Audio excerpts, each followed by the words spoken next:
ఒక నిమిషం. డాకు మహారాజ్ గోర్లు తీసిన తీసితో గొంతులు కోస్తారా? వార్నింగ్ సచ్చేవాడు కాదు, చంపేవాడు ఇవ్వాలి. డైలాగ్స్ అయితే మామూలుగా లేవండి. థియేటర్లో బూస్ బాక్స్ మామూలుగా రాలేదు. ఈ సంక్రాంతి విన్నర్ ఎవరంటే బాలయ్య. నేను చెప్పేది బాలయ్య తర్వాత ఎవరైనా అది చూసేవాడు బట్టి ఉంటుంది. సెకండ్ హాఫ్ మొత్తం వాటర్ గురించి నడిచింది. ఆ వాటర్ గురించి నడిచేది, డ్యామ్ గురించి నడిచేది. వాళ్ళకి బోర్ కొడితే దానికి మనమే చేయలేము. అది సినిమా పరంగా చూస్తే ఏదైనా ఇట్టే. మూవీలో నాకు పాప కోసం జరిగే సీన్స్ ఉన్నాయండి, కొన్ని ఫైట్స్ ఉండి. బాబిడోల్తో జరిగే సీన్స్ అయితే ఎక్సలెంట్ ఉంది. బాబిడోల్ గారు తెలుగులో ఇంకా మరెన్నో సినిమాలు తీయాలని మనస్ఫూర్తిగా కోరుకున్నాను. బాబీ గారు ఇలాంటి సినిమాలు మెసేజ్ ఇవ్వాలని మనస్ఫూర్తిగా. మ్యూజిక్ బాగుంది, కానీ థియేటర్లో మ్యూజిక్ వదలటలేదు, సౌండ్ వదలటలేదు మ్యూజిక్. వాళ్ళకి చెప్పాలి. అవును, ఒకటే సాంగ్ ఉందండి. నీకు బోర్ కొట్టదు నీకు సినిమాలో కూడా. నీకు ఇంత అసలు స్టోరీ అయితే సింపుల్ గా వెళ్ళిపోతుంది, నీకు ఎక్కడ బోర్ కొట్టదు. సినిమా అయితే ఎక్సలెంట్ తీసుకెళ్ళాడు బాబీ గారు. మన తమన్ గారి గురించి చెప్పాలంటే అది ఒక్క పాటే ఉంది, ఇంకో 2-3 పాటలు పెడితే బాగుండు అనిపించేది. కానీ అది ఇప్పుడు లేకపోతే బాగుండు అనిపించింది, ఎందుకంటే స్టోరీకి సరిపోయింది. స్టోరీ అయితే చంపేవాడు కాదురా, ఇది సచ్చేవాడు కాదురా, చంపేవాడు ఇవ్వాలి వాడిని అండ్ డైలాగ్ చాలా ఉన్నాయి. ఇంకా అది మర్చిపోయాను. ఓకే అన్న, 100% ఓకే అండి భయ్య, 100%. సంక్రాంతి విన్నర్ ఎవరంటే నేను మనస్ఫూర్తిగా చెప్పేది బాలయ్య. 10 సంవత్సరం సంక్రాంతికి వచ్చినప్పుడు ఆయనే విట్టు, ఇప్పుడు ఆయనే ఇట్టు. రామ్ చరణ్ లాగా వచ్చిన బాలకృష్ణ లాగా వచ్చిన నేను ఇక్కడ గెటప్ వేస్తానే, నేను 10 సినిమాకి వేస్తాను. ఆ సినిమానే ఈ సినిమా ఆ సినిమాకి నచ్చిన వాళ్ళు ఆ సినిమా నచ్చింది, ఈ సినిమా నచ్చినోడు ఈ సినిమాకి నచ్చింది. దానికి మనమైతే ఏం చేయలేము, దానికి ఏం కాదు, ఈ డమ్మయ్యలే. Thank you. ఎలా అనిపించింది అన్న సినిమా? చాలా వరకు అంటే బయట చెప్పేది ఏంటంటే సెకండ్ హాఫ్ లాగ్ అంటున్నారు, నిజమేనా? లేదు, బాగుంది సినిమా. ఓకే, మళ్ళీ చూసాం ఆయన యాక్షన్ సీక్వెన్సెస్ ఆఫ్టర్ 1 year తర్వాత ఎలా అనిపిస్తుంది? God of dot. ఓకే, ఏమన్నా మూవీలో హైలైట్స్ ఏంటి? అన్ని highlights, fights highlights. Thaman music కి సినిమాకి ప్రాణం. బాబీ మంచి కథను తీసుకున్నాడు. మెసేజ్ ఓరియంటెడ్ మూవీకి ఏంటి మెసేజ్ అనేది మూవీ చూస్తే కానీ తెలియదు. అది అండ్ సాంగ్స్ బీజిఎం ఎలా అనిపించింది? అదే తమన్ మ్యూజిక్ కే సినిమాకి హైలైట్, మామూలు కొట్టలేదు. అంటే చాలా వరకు పాత సాంగ్స్, ఓల్డ్ సాంగ్స్ తీసుకునే కొట్టారు.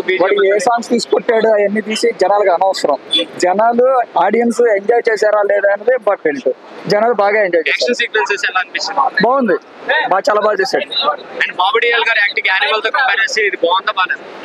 బాగానే ఉంది. బాబీ డియోల్కి మనం పేరు పెట్టాం. దబిడిదిబిడే సాంగ్ రీసెంట్ గా బాగా ట్రోల్ అయింది కదా, ఈ ఇంట్రో చూసిన తర్వాత అటువంటి స్టెప్స్ కానీ అవి కానీ ఎట్లా అనిపిస్తుంది? లేదు, బాగుంది, సినిమా బాగుంది. సినిమా బాగలేదు అన్న ఓవరాల్ గా సినిమా ఎట్లా అనిపించింది? ఓవరాల్ గా సినిమా బాగుంది. సంక్రాంతి హీరో బాలయ్య మరోసారి ప్రూవ్ చేసుకున్నాడు. ఓకే, రేటింగ్ ఎంత ఇస్తారు? Out of 5. ఓకే. డాకు మహారాజా బాలయ్య బాబు గారు అభిమానులు బాలయ్య బాబు గారిని ఎలా కోరుకుంటారు, ఎలాంటి ఫైట్ సీక్వెన్స్ కానీ, డాన్సులు కానీ, డైలాగ్ డెలివరీ కానీ ఎలా అయితే కోరుకుంటారో అలాగే ఉందండి. ఎక్కడ కూడా అసలు ఎక్కడ తగ్గలేదు సినిమా.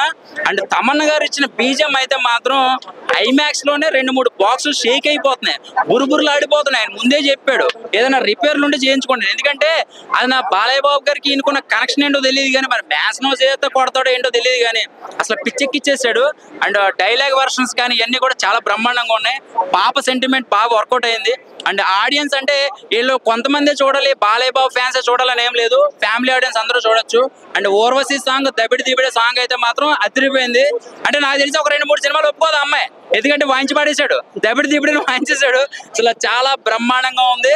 అండ్ బాలయ్య బాబు గారు ఫస్ట్ హాఫ్ సెకండ్ హాఫ్ కూడా ఎక్కడ పేరు పెట్టాల్సిన అవసరం లేదు. అంటే బాలయ్య బాబు గారు ఫైట్లు చాలా డిఫరెంట్ గా ఉంటాయి, ప్రతి సినిమాలో కూడా డిఫరెంట్ గా ఉంటాయి. ఇందులో 5 రూపాయలు మ్యాగీ ప్యాకెట్ తింటూ ఫైట్ చేస్తాడు, ఒక క్వార్టర్ మ్యాన్స్ హౌస్ పెట్టుకుంది. అసలు మ్యాన్స్ హౌస్ వాడరు ఎవడో తెలియదు కానీ బాలయ్య బాబు గారి బ్రాండ్ పడిపోతేమో కొన్నాళ్ళకి.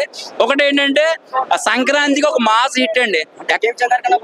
నా గేమ్ చేంజరు, పుష్ప, లేకపోతే రేపొద్దున సంక్రాంతి సినిమాలకి వీటికి పోల్చాల్సిన అవసరం. ఏ సినిమాకి ఆ సినిమా, ఒక సినిమా హిట్ అవుతుంది, ఒక సినిమా ఏదైనా అవుతుంది, యావరేజ్ అవుతుంది, లేకపోతే ఏదో అవుతుంది. ఏ స్టైల్ అవుతుంది, ఎందుకంటే బాలయ్య బాబు గారి సినిమా మాస్ హిట్. రేపొద్దున ఎవరు ఆబో ఎవరైనా గమ్మున ఎన్నాడంటే కొట్టేస్తారు గమ్మున ఎవరో ఒకళ్ళు, ఎందుకంటే ఇది ఎక్కడ పేరు పెట్టడానికి లేదు. ఇక్కడ ఈ సినిమాకి ఎవ్వరు పేరు పెట్టడానికి లేదు, చాలా నీట్ గా ఉంది. ఇది బాగాలేదు అది బాగాలేదు అనడానికి లేదు, ఇంతమంది సినిమా చూశారు కదా, ఎవరు ఇంత కూడా పేరు పెట్టట్లేదంటే మీరు అర్థం చేసుకోండి. బ్రహ్మాండంగా ఉంది. దబిడి దిబిడే అండి, ఒకటే చెప్తున్నాను, దబిడి దిబిడే. ఒకటి చెప్తున్నా, మీసాలకి సంపంగి నూనె రాసుకుని మంచిగా మీసం మెలేసుకోవచ్చు అండి బాలయ్య బాబు గారి అభిమానులు ఎవరైనా కూడా. అసలు బాక్స్ లో అయితే మాత్రం షేకులు, చిన్న చిన్న థియేటర్ లో కొంచెం ఊగిపోతున్నాయి. క్యారీ కాలేదంటే ఫస్ట్ హాఫ్ అంతా కూడా చూసుకోవసలేదు. సెకండ్ హాఫ్ ఒక 5 నిమిషాలు దిష్టికి చిన్నది ఇచ్చాడండి. మన ఇంటికి గుమ్మానికి నిమ్మకాయలు కట్టుకుంటాం, బండికి నిమ్మకాయలు కట్టుకుంటాం, సినిమాకి కొంచెం ల్యాక్ కూడా పెట్టుకోవాలి కదా. అన్ని బాహుబలి 2 వచ్చేయాలంటే కుదరదు. ఏది తక్కువ బడ్జెట్ లో ఇంత అవుట్పుట్ ఇచ్చాడంటే గ్రేట్ చెప్పాలండి బాబీ గారు. అండ్ సాంగ్స్ అయితే చాలా బాగున్నాయి. అండ్ ఆ ఊర్వశి సాంగ్ అయితే మాత్రం విజువల్ చాలా బాగున్నాయి. డాన్సులు కానీ బాలయ్య బాబు గారిని ఎలా కోరుకుంటారు అలాగే ఉంది. అంటే ఇక్కడ హిట్ కొట్టడమే చాలా ఇది ఇప్పుడు, అంటే యావరేజ్ ఆడటమే చాలా. అలాంటిది సంక్రాంతికి మంచి సినిమా చూసాంరా అని అనిపించింది ఏదైనా ఉంటే నాకు ఇదే. ఇంకా రేపొద్దున సంక్రాంతికి వస్తున్నాం, అది చూసాక అప్పుడు అది ఫ్యామిలీ, ఇదేంటి మాస్ హిట్ అన్నమాట. ఇవన్నీ మనము ఎలా లిస్ట్ 1 లో మనం చేరుస్తామో డాకు మహారాజు కూడా మనం చేర్చేయచ్చు అనమాట ఈ లిస్ట్ లో. సో డెఫినెట్లీ అంత బాగుంది మూవీ. అంటే ఇప్పుడు ఒకటి స్టోరీ లైన్ వచ్చేసి ఏమి అంత సూపర్ కొత్త స్టోరీ లైన్ అని చెప్పడం లేదు. అంటే మంచి స్టోరీ లైన్, వాటర్ ఇష్యూ తీసుకున్నారు కానీ ఎగ్జిక్యూట్ చేసిన విధానం అయితే నిజంగా చాలా బాగుంటుంది అనమాట. సో గూస్ బంప్స్ వస్తుంది అందరికీ వచ్చేసి. సో ఎగ్జిక్యూట్ చేసిన విధానం, బాలకృష్ణ గారి డైలాగ్ డెలివరీ కావచ్చు, ఇంటెన్స్ యాక్షన్ కావచ్చు, పవర్ ప్యాక్ డైలాగ్స్ కావచ్చు, సో అంతా బాగుంటుంది. ఓవరాల్ గా ఏంటంటే ఇప్పుడు ఫస్ట్ హాఫ్ వచ్చేసి ఫ్యాన్స్ కోసము, second half fans plus family కోసము. సో ఫ్యాన్స్ కావచ్చు, ఫ్యామిలీ కావచ్చు, ఇద్దరు వచ్చి హ్యాపీగా ఎంజాయ్ చేయొచ్చు. కొంచెం ఉంది బ్రో, కొంచెం అయితే ఉంది. ఎందుకంటే ఆ విక్రమార్కుల చంబల్ ఎట్లా చూపించినాడో దీంట్లో కూడా నార్త్ ఇండియాలో ప్లేసెస్ చూపించడము, కొంచెం విలనిజము. అదే చెప్తున్నాను కదా, స్టోరీ లైన్ అంత కొత్తదని ఏం చెప్పడం లేదు కానీ ఎగ్జిక్యూట్ చేసిన విధానము, ఎలివేషన్స్ ఇచ్చిన విధానము నిజంగా బాగుంది అనమాట. తమన్ బ్యాక్గ్రౌండ్ మ్యూజిక్ ఎలా ఉంది? నేను చెప్పాల్సిన పనే లేదు, ఇరగదీస్తారనమాట తమన్ వచ్చేసి అన్డౌటెడ్లీ. నాకైతే నిజంగా చాలా బాగా నచ్చింది. ముఖ్యంగా బాలకృష్ణ గారు ఎలివేట్ చేసేటప్పుడు నెక్స్ట్ లెవెల్లో ఉందన్నమాట. అంటే బాలకృష్ణ ఆ సినిమాకి కూడా చాలా చూసాం, దీంట్లో డిఫరెన్స్ ఏంటి? దీంట్లో డిఫరెన్స్ స్టార్టింగ్ నుంచి డిఫరెన్స్ కనబడుతుంది. అంటే మీరు ఎన్నో మాస్ సినిమాలు చూసాను, ఇది కూడా మాస్ సినిమానే, కానీ ఎగ్జిక్యూట్ చేసిన విధానం మీరు ఒకసారి థియేటర్కి ఎంటర్ అయితే మనకు ఫస్ట్ హాఫ్ లో ప్రతి 10 నిమిషాలకి ఒక గూస్ బంప్ వస్తుంది అనమాట. అంటే ఆ డైలాగ్ కావచ్చు, లేకపోతే ఆ సినిమాటోగ్రఫీ కావచ్చు, ఆ ఎలివేషన్ కావచ్చు, బీజిఎం కావచ్చు. సెకండ్ హాఫ్ అంతా ఫ్యామిలీ డ్రామాగా ఉంటుంది. ఓవరాల్ గా మూవీ చూసి మనకు బయటకు వచ్చేసరికి మన టికెట్ వర్త్ కదా, బ్లాక్ బస్టర్ అనే ఫీల్ మనకు. సంక్రాంతి విన్నర్ ఇప్పటి వరకు అయితే ఇదే. మళ్ళీ ఇంకా మనం ఎల్లుండి మాట్లాడుకుంటాం సంక్రాంతి.